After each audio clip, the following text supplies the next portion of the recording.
Selamat malam para netizen dimanapun kita berada, salam inspirasi bagi kita semua. Pernah dibantu Prabowo ya pakai duit miliaran untuk jadi gubernur DKI Jakarta dan ingkar janji tak maju capres ya. Gus Miftah mengatakan Anies tak punya etika.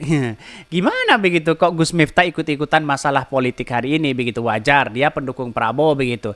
Lantas bagaimana seorang Gibran yang menjadi pengkhianat partai PDP katanya akan nurut kepada ketua umumnya begitu kan.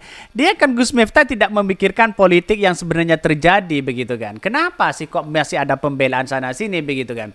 Saya kira banyak sekarang ini ya para kiai, para ulama, para gus terjun kepada dunia politik dukun mendukung gitu. Tapi tidak senorak apa yang dilakukan oleh Gus Miftah begitu kan. Karena apa?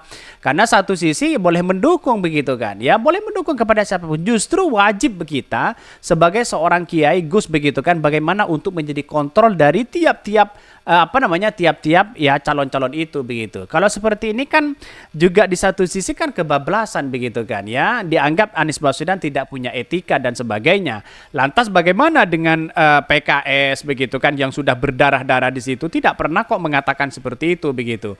Jadi saya kira ada perdebatan-perdebatan sekarang ini yang seolah-olah sana salah sini salah begitu kan. Ya seharusnya kan menjadi pencerah begitu kan. Saya suka kepada Gus Miftah dengan ceramah-ceramah mereka begitu sebelum ya terjun kepada dukung-mendukung capres cawapres dan sekarang ya isinya daging semua ya gimana begitu kan ya untuk mengikuti itu begitu. Bahkan salah satunya pernah dibantu Prabowo pakai duit miliaran untuk jadi gubernur DKI Jakarta. Ingkar janji katanya begitu ya. Loh, Pak Anies nggak pernah janji tidak maju ya Pilpres di 2024. Itu kan janji untuk menuntaskan tugas gubernur 2017-2024. Makanya ya pas diajak jadi cawapres 2019 beliau menolak. Baik itu yang mengajak Prabowo ataupun calon-calon yang lain yang ditolak itu begitu kan. Benar kan sekarang?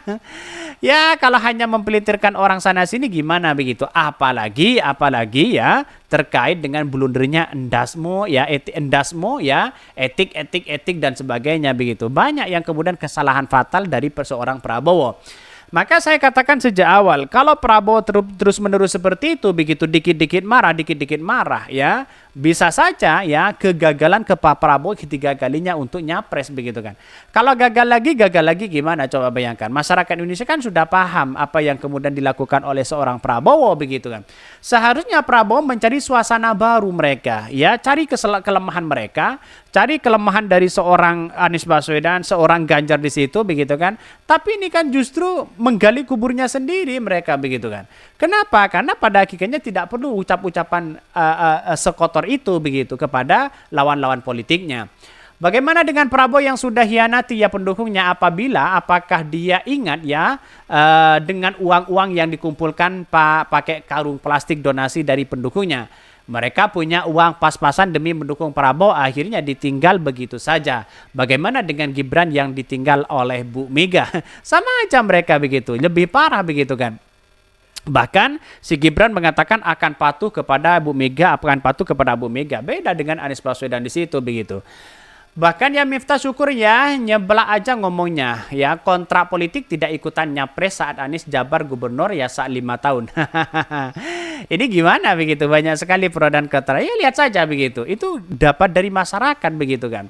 Justru kita itu sebenarnya untuk melihat ya melihat dengan demokrasi kita seharusnya kan dibantu untuk meluruskan kepada masyarakat di situ. Tidak boleh begitu. Seharusnya Gus Miftah ya kritik Pak Prabowo di situ begitu kan tidak boleh melakukan hal seperti itu. Bahkan pernah dibantu Prabowo pakai duit ya miliaran untuk jadi gubernur DKI dan ingkar janji tak maju ya capres. Miftah mengatakan ya Anies tak punya etika.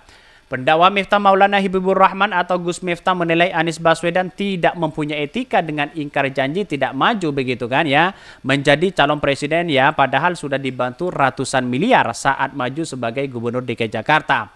Bahkan ya satu sisi lebih tidak beretika mana ya ketika Mas Prabowo menerima putusan MK dengan majukan Mas Gibran sebagai cawapres dengan majunya Mas Anies sebagai capres yang dulu beliau juga jadi gubernur diangkat oleh Pak Prabowo, mengeluarkan uang ratusan miliar. Kemudian Mas Anies berjanji tidak akan maju sebagai ya presiden. Kalau Pak Prabowo sebagai presiden, kata Gus Miftah ya saat bercerita di hadapan para kiai kampung di ya Kirisidenan Kediri yang berkumpul di Pondok Pesantren Al Kamal Kunir ya Kecamatan Wonodadi Kabupaten Blitar. Gus Miftah juga saat itu mendampingi Prabowo saat debat yang Capres mengatakan bahwa ya Prabowo enggan menyerang ya balik Anies dan Ganjar karena tidak ingin mempermalukan dua Capres tersebut di depan masyarakat Indonesia. Ya karena mereka tidak bisa mereka begitu kan. Gimana untuk mempermalukan begitu? Justru mereka kena sendiri begitu. Artinya apa? Artinya selama ini bahwa apa yang disampaikan Prabowo ya kok di belakang layar. Kenapa tidak dimunculkan di saat debat di situ begitu kan? Itu kan lebih seru sebenarnya. Lebih seru, lebih tertantang di situ begitu kan. Bagaimana kemampuan seorang Prabowo, bagaimana kemampuan masyarakat Indonesia untuk memilih calon pemimpin yang kemudian melihat dari gagasan-gagasan mereka begitu kan. Sudah tahu mereka begitu. Jadi artinya apa? Artinya kan masyarakat menilai wah ini gagasan Prabowo, ini gagasan Anies, ini gagasan oleh oleh Ganjar di situ begitu kan. Saya kira inilah kalau debat kalah ya di belakang mereka yang ngomel sana sini. Padahal itu sudah kalah ya. Menurutnya kalau Prabowo mau menghajar balik kedua capres tersebut ada peluang yang terbuka lebar. Misalnya ketika berbicara soal etika. Prabowo kata dia ya bisa mengungkit ya soal etika berpolitik dari Anies. Bagaimana diketahui Anies ya sampai berjanji tidak akan maju sebagai capres jika Ketua Umum Gerindra maju. Namun hal itu dilakukan ya atau tidak diungkit sedikit pun oleh Prabowo. Sebaliknya, Anies justru menyerang soal etika berpolitik Prabowo yang mencalonkan Gibran sebagai cawapres begitu. Bahkan ya satu sisi banyak sekali pro dan kontra melihat dengan ya narasi-narasi yang disampaikan oleh masyarakat bahwa ya gagasan-gagasan Prabowo itu memang ya tidak bisa dihadapkan dengan masyarakat hari ini. Seolah-olah di demokrasi modern itu ya lebih kecil di situ begitu, lebih sedikit percaya begitu kan. Kenapa? Karena pada kenyataannya ya masyarakat itu melihat ya apa yang harus kita lakukan sebagai seorang pemimpin begitu kan. Itu seharusnya kan benar-benar